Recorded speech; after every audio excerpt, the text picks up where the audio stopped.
आज के इस वीडियो में हम लोग विद्युत धारा जो ऑब्जेक्टिव का हम लोग सीरीज कर रहे थे।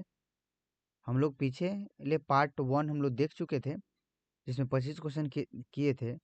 आज हम लोग पार्ट 2 को देखेंगे। इसमें भी आपका कितना क्वेश्चन होगा? 25 क्वेश्चन को सॉल्व करेंगे। ठीक है, तो चलिए हम लोग स्टार्ट करते हैं। तो आपका 26 नंबर क्वेश्चन क्या है? निम्नलिखित में कौन अनओमीय चालक है? नॉन ओमिक कंडक्टर कौन है? तो आपका ऑप्शन क्या दिया हुआ है?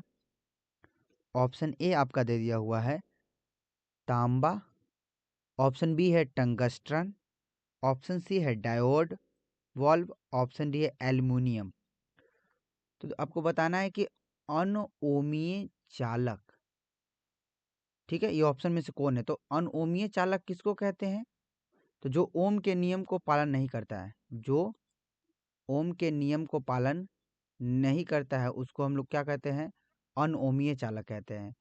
जो ओम के नियम को पालन करता है उसे ओमीय चालक कहते हैं। वैसा चालक जो ओम के नियम को क्या करता है? ओम के नियम को पालन करता है, उसको हम लोग बोलते हैं ओमीय चालक। ठीक है, ओम का जो नियम है, ओम का नियम वो कैसे चालक के लिए साबित होता है या कैसे स्थिति में? तो वहाँ पे ताप को स्थिर रखकर, ताप को स्थिर रखा जाता है। इसके लिए फॉर्मूला क्या आया था? I equal to V upon में आर करके एक फॉर्मूला बना था। ठीक है, यही ओम का नियम का फॉर्मूला है ये। तो आपका इस ऑप्शन का जो अनओमीय है वो कौन होगा? तो देखिए, तांबा का तार ये ओमीय चालक होता है, टंगस्टन ये भी ओमीय चालक होता है, एल्यूमिनियम ये भी ओमीय चालक होता है। ये जो होता है डायोड वॉल्व, ये ओमीय चालक नहीं होता है। ठीक है, ये अनओमीय चालक हो जाता है। इसका आंसर हो जाएगा ऑप्शन सी हो जाएगा। ठीक है, चलिए नेक्स्ट क्वेश्चन। ओम का नियम V equal to I R किस स्थिति में लागू होता है? ऑप्शन ए है जब तापमान बदलता हो, ऑप्शन बी है जब तापमान स्थिर हो, ऑप्शन सी है केवल बहुत उच्च वोल्टेज पर, ऑप्शन डी है केवल अर्धचालकों के लिए। तो अभी बताए हैं जो ओम का जो नियम है, ओम का नियम कब होता है लागू? जब टेम्परेचर को आप क्या रखिएगा? ताप को आप स्थिर रखिएगा। ठीक है, स्थिर रखना होगा, स्थिर रखना होगा, तभी जाके आप ओम के नियम को सही से साबित कर सकते हैं। तो इसका आंसर कौन हो जाएगा? ऑप्शन बी हो जाएगा। ताप को क्या रखना पड़ेगा? स्थिर रखना पड़ेगा। ठीक है, चलिए नेक्स्ट क्वेश्चन है, क्या है? चालक के प्रतिरोध के लिए कौन सा सूत्र सही है? तो चालक के प्रतिरोध के लिए कौन सा सूत्र सही है? आपका दिया हुआ है, ऑप्शन क्या है? ऑप्शन ए आपका दिया हुआ है R equal to rho into L by A. Option B दिया हुआ है आपका R equal to rho into A by L. Option C दिया हुआ है R equal to A into L by rho. Option D दिया हुआ है rho into A into L. तो देखिए, जो ये होता है, ये कहाँ से हम लोग फॉर्मूला देखते हैं? ठीक है, तो ये एक फॉर्मूला देखिएगा, ये रो आपका क्या है? रो प्रतिरोधकता है। ठीक है, आर प्रतिरोध है, और ये क्या है? जो चालक तार है, इसके काट का क्षेत्रफल ये, इसकी क्षेत्रफल ए है। चालक तार की लंबाई क्या है? ये एल है। ठीक है, तो इसके बीच में जो आता था संबंध, तो क्या आता था? R equal to rho L by A. ठीक है, यही संबंध आता था।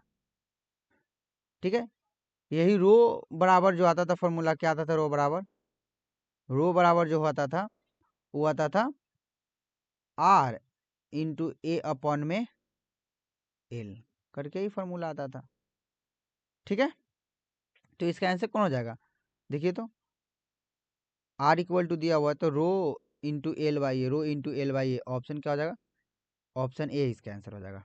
ठीक है, यदि इसका मात्रक पूछ दे, ये रो का मात्रक पूछे, प्रतिरोध का तो मात्रक जानबे करते क्या होता है? ओम होता है। रो का मात्रक पूछ दे तो क्या बताइएगा? रो का तो यहाँ से निकालिएगा, इसका मात्रक ओम, और ए अपॉन में ए का मात्रक मीटर स्क्वायर अपॉन में लंबाई का मात्रक मीटर, मीटर से 1 मीटर कट गया तो जो रो का मात्रा आएगा वो आएगा ओम मीटर, मतलब प्रतिरोधकता का मात्रा क्या आएगा?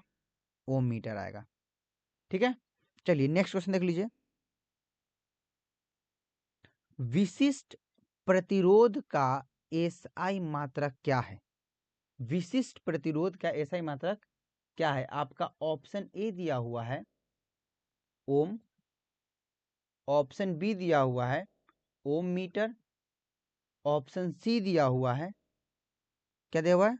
ओम प्रति मीटर, ऑप्शन डी दिया हुआ है एम्पियर मीटर।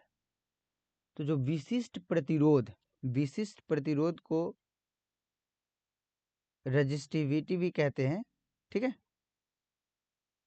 ठीक है, तो इसी को हम लोग प्रतिरोधकता भी कह देते हैं। ठीक है, जिसको हम लोग रो से डिनोट करते हैं। अभी देखें, रो का जो फॉर्मूला होता है वो क्या होता है?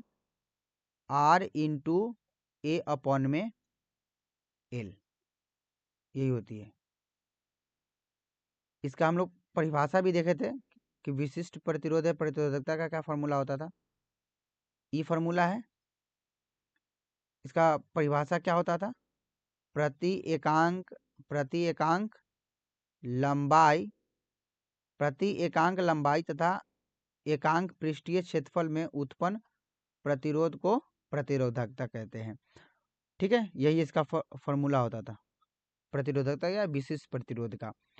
तो इसका आपका मात्रक पूछा है तो क्या हो जाएगा? अभी देखें, आर को हम लोग बोलते हैं ओम, क्षेत्रफल को मीटर स्क्वायर अपॉन में लंबाई को हम लोग मीटर मापते हैं, तो मीटर से मीटर कट गया तो जो मात्रक आ जाएगा वो ओम मीटर आ जाएगा। ठीक है, तो विशिष्ट प्रतिरोध का मात्रा क्या हो जाएगा? ओम मीटर। ठीक है, इसी को हम लोग क्या कह देते हैं? प्रतिरोधकता भी कह देते हैं। चलिए नेक्स्ट क्वेश्चन देख लेते हैं। नेक्स्ट क्वेश्चन क्या है? 30 नंबर क्या है? विद्युत चालकता का मात्रक है। क्या क्वेश्चन है? विद्युत चालकता का मात्रक है। ऑप्शन ए आपका दिया हुआ है ओम, ऑप्शन बी दिया हुआ है ओम मीटर, ऑप्शन सी दिया हुआ है मोहो जिसको हम लोग ओम इनवर्स कहते हैं, ऑप्शन डी दिया हुआ है एम्पियर। तो ओम तो होता है आपका किसका? प्रतिरोध का मात्रक। किसका होता है? प्रतिरोध का मात्रक। ठीक है, ओम मीटर जो होता है वो किसका होता है? अभी देखें, प्रतिरोधकता या विशिष्ट प्रतिरोध वही बात है, प्रतिरोधकता का मात्रक। देखिए अब आपको समझना होगा, इसका विद्युत चालकता है, इसी का मात्रक ओम इनवर्स होता है। ठीक है, विद्युत चालकता का मात्रक ओम इनवर्स होता है। एम्पियर जो होता है वो विद्युत धारा का होता है। किसका होता है? विद्युत धारा का। क्वेश्चन है 31 नंबर, यदि किसी चालक का तापमान बढ़ाया जाए तो उसका प्रतिरोध होगा। देखिए यहाँ पे चालक है, ठीक है, चालक है, तो चालक जो है वो किसके नियम को पालन करता है? ओम के नियम को। ठीक है, तो यहाँ से फॉर्मूला आई इक्वल टू क्या आता था? आई इक्वल टू वी अपॉन में आर, यही ना फॉर्मूला होता था। ठीक है, तो चालक ओम के नियम को पालन करता है। तो आपको बोला जाता है क्या, कि यदि किसी चालक का तापमान बढ़ाते हैं, ठीक है, तो उसका प्रतिरोध क्या होगा? तो उसका प्रतिरोध जो है तापमान बढ़ाने पर बढ़ जाता है। ठीक है, यहीं से एक और भी क्वेश्चन बनता है। यहाँ तो चालक है, ठीक है, जैसे अर्धचालक की बात कर दिया जाए, अर्धचालक की बात कर दिया जाए जिसको हम लोग सेमीकंडक्टर कहते हैं, ठीक है। सेमीकंडक्टर को का आप लोग तापमान बढ़ाइएगा ना, टेम्परेचर को आप जैसे इसमें बढ़ाइएगा तो उसका क्या होगा, उसका प्रतिरोध प्रतिरोध घट जाएगी, ठीक है। सेमीकंडक्टर में प्रतिरोध घटती है, जबकि चालक पदार्थ में प्रतिरोध क्या हो जाता है, बढ़ जाता है, ठीक है। चलिए नेक्स्ट वन देख लीजिए, बस सेम टू क्वेश्चन हो ही आ गया। अर्धचालक का प्रतिरोध ताप बढ़ाने पर क्या होता है, बढ़ता है, घटता है, नहीं बदलता है, पहले बदलता है फिर घटता है, तो ऑप्शन क्या हो जाएगा, ऑप्शन बी हो जाएगा। अर्धचालक जिसको सेमीकंडक्टर है, जैसे क्या, सिलिकॉन, जर्मेनियम, ठीक है, ये सब क्या है, ये सब अर्धचालक है। तो इसका आप लोग तापमान बढ़ाइएगा ना, तो इसकी जो है, इसके इसमें जो तापमान बढ़ाइएगा तो इसका प्रतिरोध क्या हो जाती है, घट जाती है। तापमान बढ़ाने पर मतलब सेमीकंडक्टर में आप लोग तापमान को बढ़ाइएगा तो इसकी प्रतिरोध घटेगी और इसमें विद्युत धारा और आसानी से प्रवाहित हो जाएगा, ठीक है। चलिए नेक्स्ट क्वेश्चन देखिए, किलोवाट घंटा मात्रक है, तो किलोवाट घंटा की बात की गई, तो किलोवाट घंटा ऊर्जा का मात्रक है, ठीक है। किसका मात्रक है, ऊर्जा का मात्रक। ऊर्जा का मात्रक जूल भी होता है, ठीक है। ऊर्जा का मात्रक आपको इलेक्ट्रॉन वोल्ट भी होता है, ठीक है। एक इलेक्ट्रॉन वोल्ट की बात आ जाए तो एक इलेक्ट्रॉन वोल्ट कितना होता है, तो याद रखिएगा 1.6 गुने 10 के पावर -19 जूल, ये एक इलेक्ट्रॉन वोल्ट होता है। तो इसका जो आंसर हो जाएगा कौन हो जाएगा, ऑप्शन बी हो जाएगा, ऊर्जा का। शक्ति किसका मात्रक, मतलब शक्ति का मात्रक क्या होता है, कुछ ध्यान में आएगा, वाट होता है, ठीक है। हाँ एक बात और भी याद करिए, कहीं कहीं पूछा जाता है कि किलोवाट, किलोवाट घंटा नहीं, किलोवाट, किलोवाट किसका मात्रक है, तो वाट में हम लोग किलो कर दिए हैं, ठीक है। वाट को हम लोग केजी में बदल दिए, उसके किलो को वाट कहते हैं, तो ये भी आपका शक्ति का मात्रक हो जाएगा, किलोवाट। लेकिन किलोवाट घंटा की बात आ जाए तो वो ऊर्जा का। बल आघूर्ण, बल आघूर्ण क्या होता है, कुछ ध्यान में आ रहा है, क्या होता है, किसी विद्युतीय क्षेत्र में हम लोग किसी द्विध्रुव को लाते रखते थे, ठीक है, तो अपने अक्ष पर घूर्णन करने लगती थी, इसी को हम बल आघूर्ण कहते थे, जिसको टाउ से हम लोग डिनोट करते थे, टाउ से, पी पी साइन थीटा करके फॉर्मूला होता था, या टाउ का फॉर्मूला क्या होता है, बल गुने लंबवत दूरी, बल गुने लंबवत दूरी, ठीक है। इसका मात्रक क्या होता है, ध्यान है, न्यूटन मीटर, तो बल आघूर्ण का मात्रक क्या हो जाएगा, न्यूटन मीटर, ठीक है। सब क्वेश्चन को यहाँ से देख लिए। चलिए नेक्स्ट क्वेश्चन, क्वेश्चन नंबर 34 है, किरचॉफ का प्रथम नियम जिसको हम लोग संधि नियम कहते हैं पालन करता है, मतलब किरचॉफ का प्रथम नियम किसको नियम को पालन करता है, तो किरचॉफ का प्रथम नियम है क्या, ये समझना है आपको। तो किरचॉफ का प्रथम नियम है कि किसी बिंदु पर आने वाली धारा, ठीक है, और जाने वाली धारा का, आने वाली धारा और जाने वाली धारा का बीजगणितीय योग जो होता है, बीजगणितीय योग वो शून्य होता है, मतलब जितना करंट आएगी उतना ही जाएगी, कहने का मतलब यही है। तो ठीक है, तो जितना आवेश आएगी उतना ही जाएगी, तो ये जो है आवेश संरक्षण के सिद्धांत को पालन करता है किरचॉफ का प्रथम नियम। किरचॉफ का द्वितीय नियम जो है, किरचॉफ का जो दूसरा नियम है, दूसरा नियम वो ऊर्जा संरक्षण के सिद्धांत को पालन करता है, ठीक है। इस ध्यान में इस बात को रखिएगा, किस नियम को, ऊर्जा संरक्षण के सिद्धांत को, ठीक है। नेक्स्ट क्वेश्चन देख लीजिए, क्या है, आदर्श वोल्ट मीटर का प्रतिरोध होता है, आदर्श वोल्ट मीटर का प्रतिरोध होता है, तो आपका ऑप्शन क्या दिया हुआ है, ऑप्शन ए 0, ऑप्शन बी बहुत कम, ऑप्शन सी बहुत अधिक, ऑप्शन डी अनंत, ठीक है, अनंत। तो आपका क्या बोला है, आदर्श जिसको आइडियल वोल्ट मीटर कहते हैं, ठीक है। तो उसका जो प्रतिरोध होता है वो आपका अनंत हो जाता है। क्या हो जाता है? अनंत हो जाता है, ठीक है। इस बात को ध्यान में रखिएगा, और यहाँ से भी ध्यान में रखिएगा इस बात को भी कि वोल्ट मीटर को हमेशा परिपथ में किस क्रम में जोड़ा जाता है? तो समांतर क्रम में जोड़ा जाता है। किस क्रम में? समांतर क्रम में प्रतिरोध को, मतलब वोल्ट मीटर को जोड़ा जाता है। इसका प्रतिरोध जो होता है वो अनंत होता है। एक बात ए मीटर से याद कर रखिएगा, ए मीटर का जो प्रतिरोध होता है वो होता है, क्या होता है? आदर्श एमीटर का प्रतिरोध शून्य होता है। ए मीटर को जो हम लोग या अमीटर भी कहते हैं, इसको हम लोग श्रेणी क्रम में जोड़ते हैं। किसी परिपथ में कौन सा क्रम में? श्रेणी क्रम में जोड़ते हैं, ठीक है। इस बात को ध्यान में रखना है। चलिए नेक्स्ट क्वेश्चन देख लीजिए, क्या है?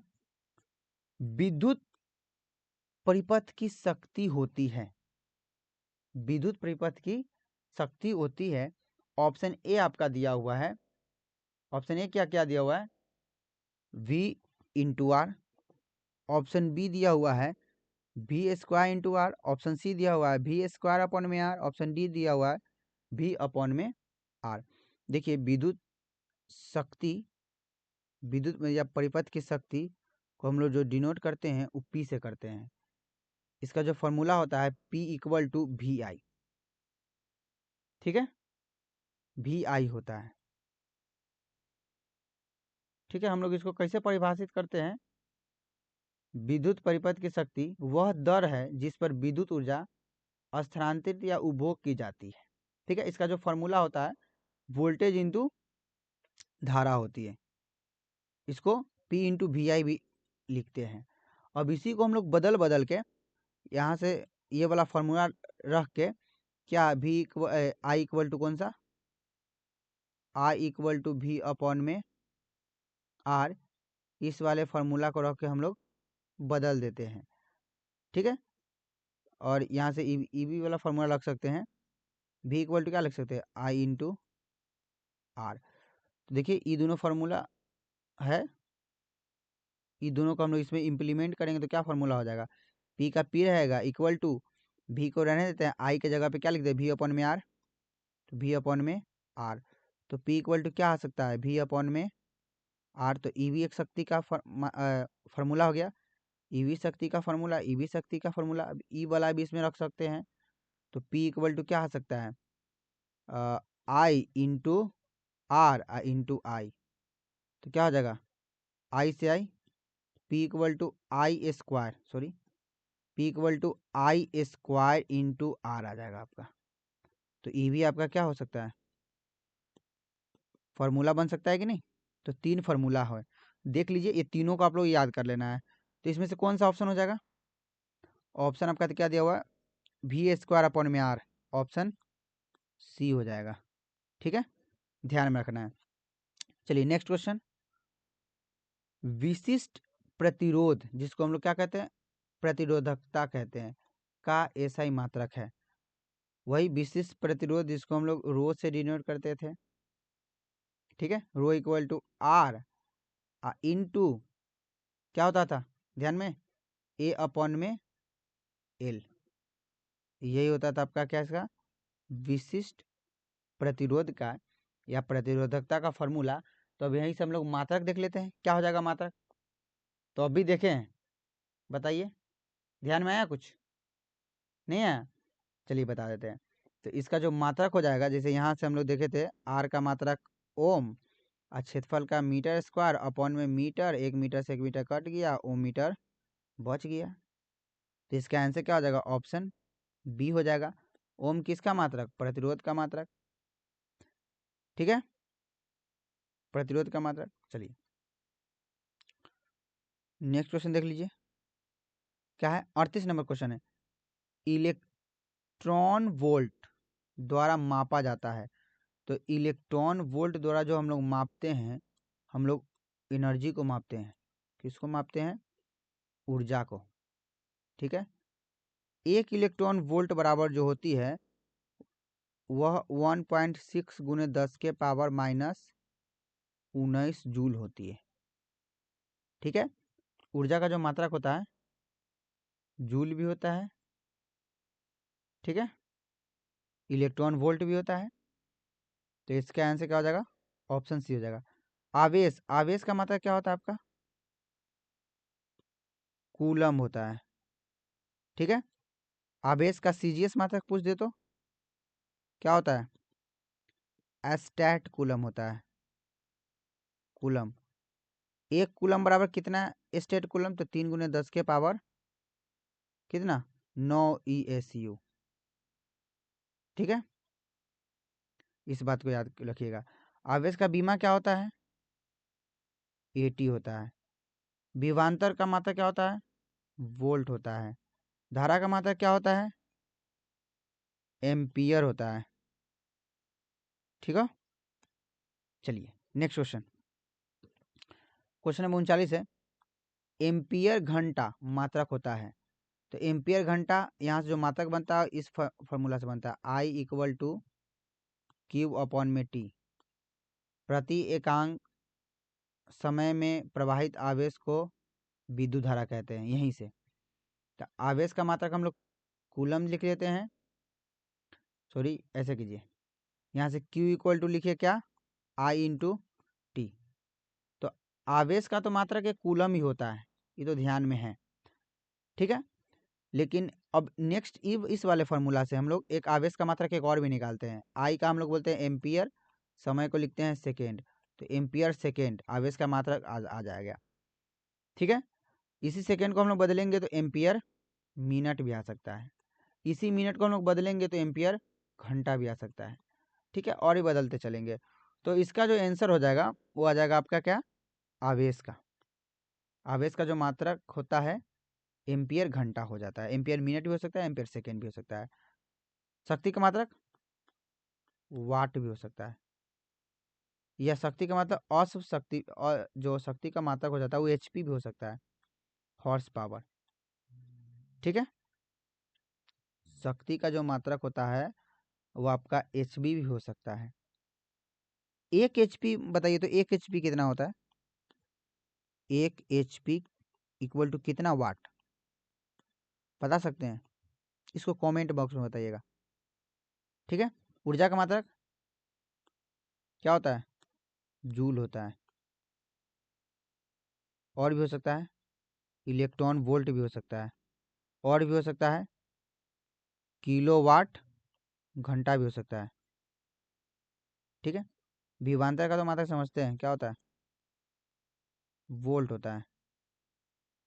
चलिए नेक्स्ट क्वेश्चन है, क्या है? 40 नंबर।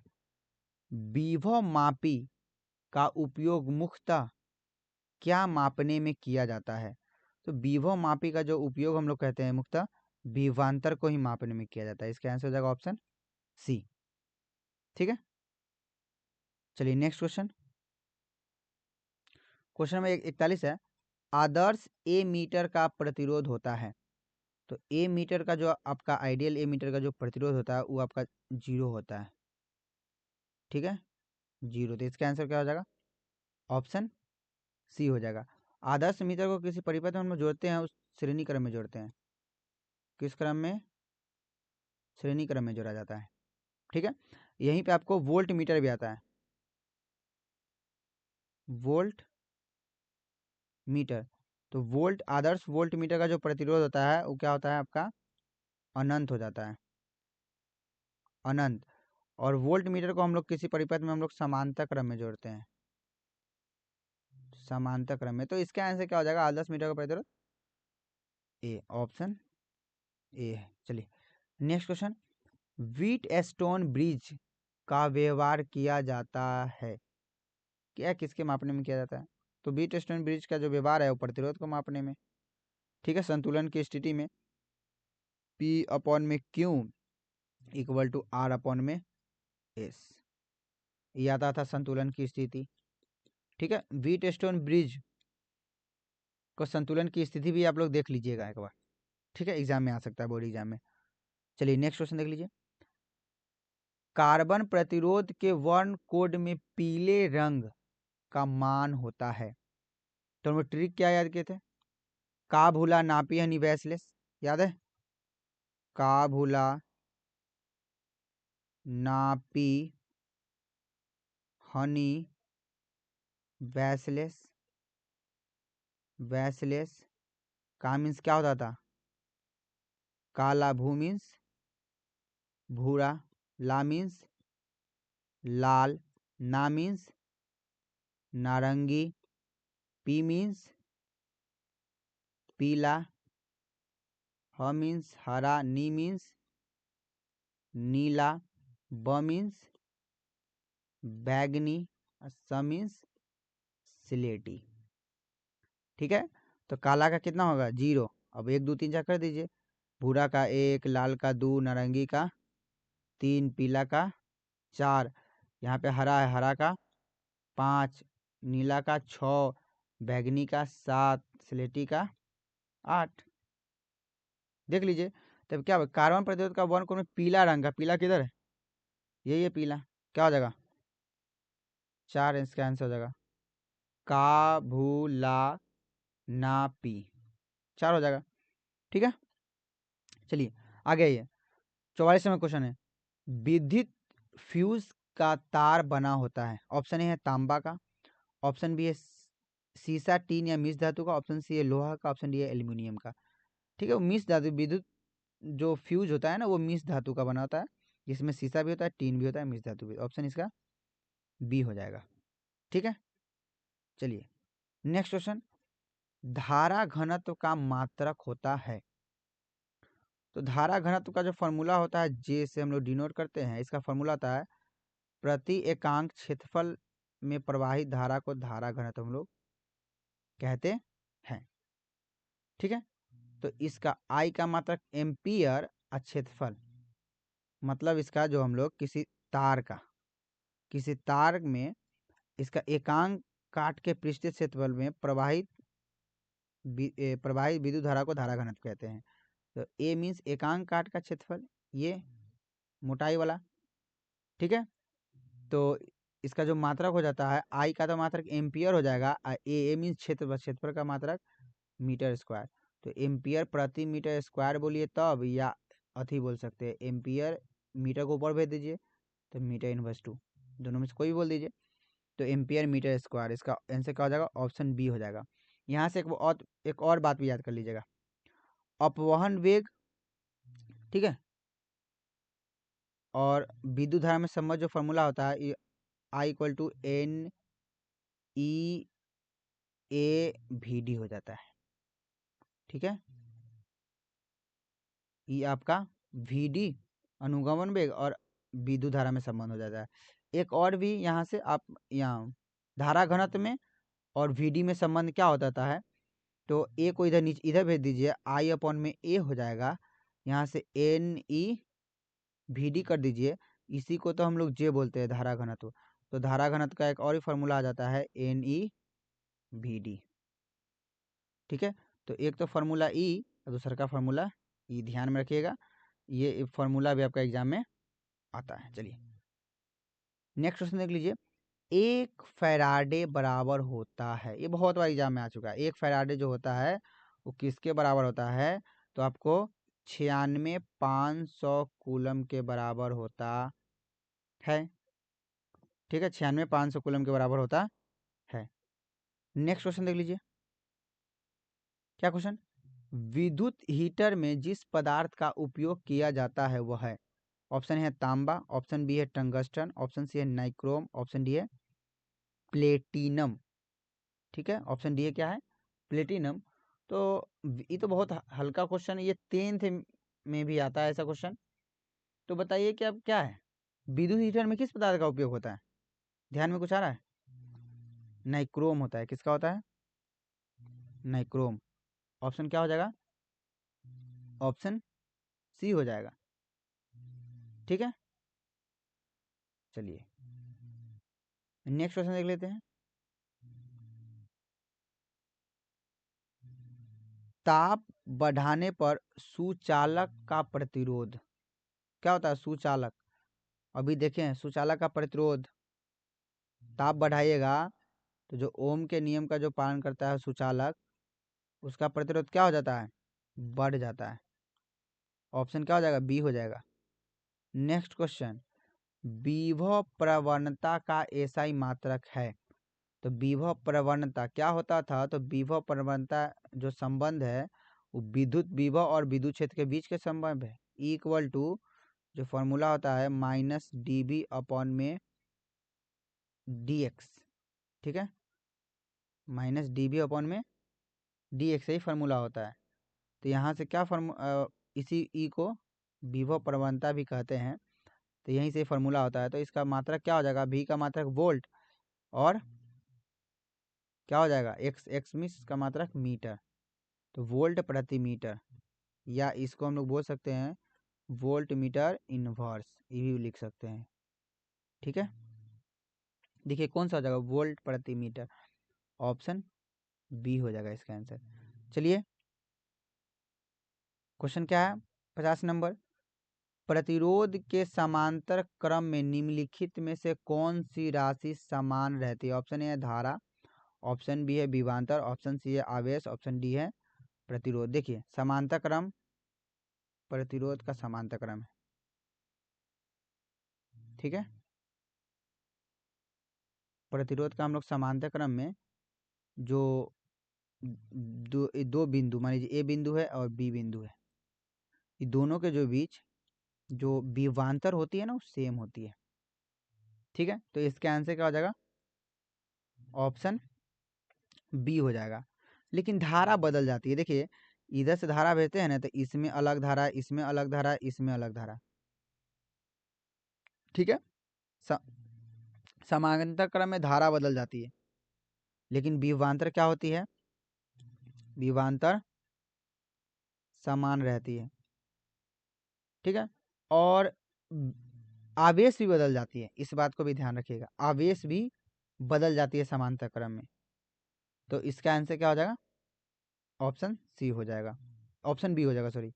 ठीक है, यही क्वेश्चन आ जाता है कि प्रतिरोध के श्रेणी क्रम में क्या समान रहती है? तो श्रेणी क्रम में जो समान रहती है, प्रतिरोध के श्रेणी क्रम को हम लोग जोड़ते हैं इस प्रकार का, क्या होती है? इस प्रकार का हम लोग जोड़ते हैं, क्या समान रहती है?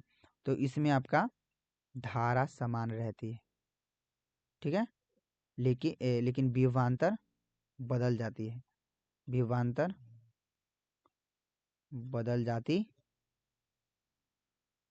है, ठीक है। चलिए तो हम लोग इस वीडियो में इतना ही तक रहने देते हैं। वीडियो देखने के लिए धन्यवाद।